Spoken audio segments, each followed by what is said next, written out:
Hi everyone, this is a summary of my research paper entitled Best Practice in Habilitative Services, An Individual's Right. Generally, individuals with disabilities face a variety of challenges in their lives that prevent them from accessing vocational, social, and independent living skill opportunities.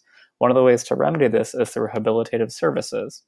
Habilitative services are healthcare services that help you keep, learn, or improve on skills and functioning for daily living. A couple of the possible ethical dilemmas that come up with habilitative services are the use of punishment and coercion to teach these skills. Punishment could be used in order for individuals to gain habilitation, such as learning how to brush their teeth, make their bed, etc.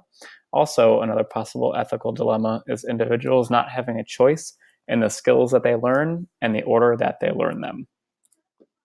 Based on that information and based on history, research, and previous experience, it is a firm belief that habilitative services should be provided to all individuals with disabilities through the use of positive reinforcement and choice-making procedures. As for the history of habilitative services, one of the first sets of court cases that had a large impact on this topic was Wyatt versus Stickney. It stated that individuals with mental retardation have a right to receive such individual habilitation as will give them each an opportunity to lead a more useful life and return society. This set the initial minimally acceptable standard for habilitation in individuals with disabilities. Following that was the Rehab Act of 1973, which allowed states to offer vocational services to these individuals.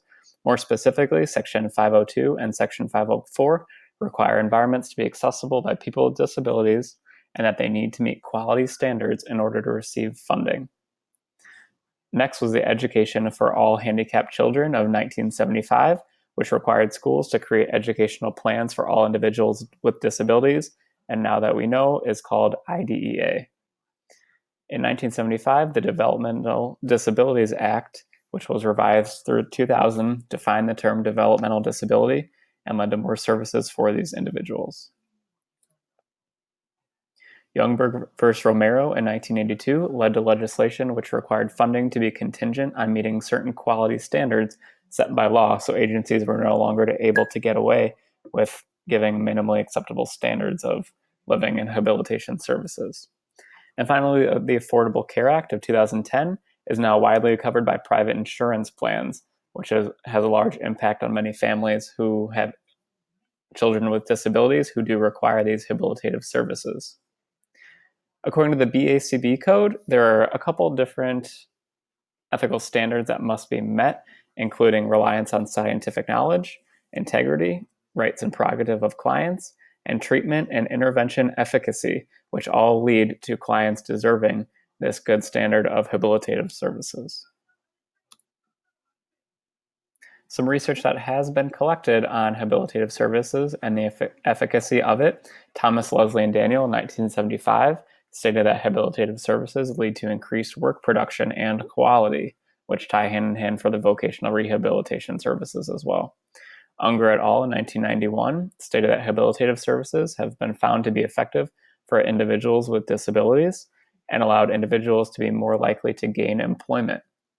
Wells et al. In 2012 examined the effectiveness of these habilitation services in children with fetal alcohol syndrome, in which they were able to show improved executive functioning and emotional problem solving.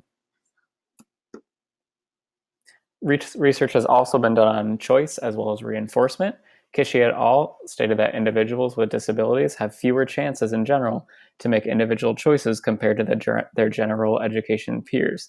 This means that individuals need to be given more choice so that they can lead fulfilling lives and increase their self-esteem.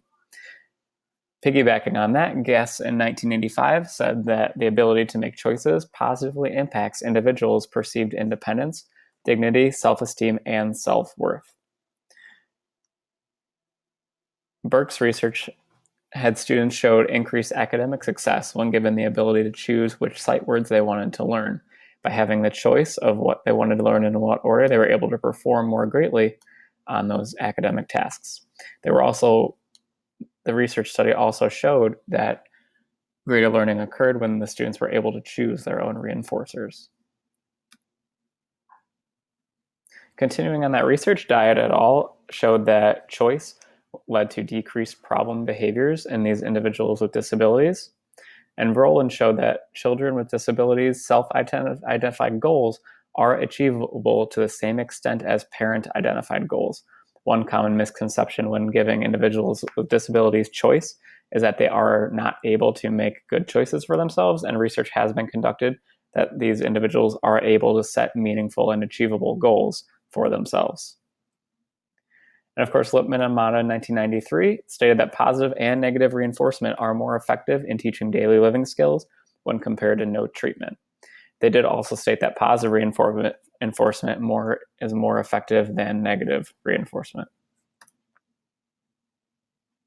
So in general, research has shown the effectiveness of habilitative services, positive reinforcement, and the use of choice in teaching these skills.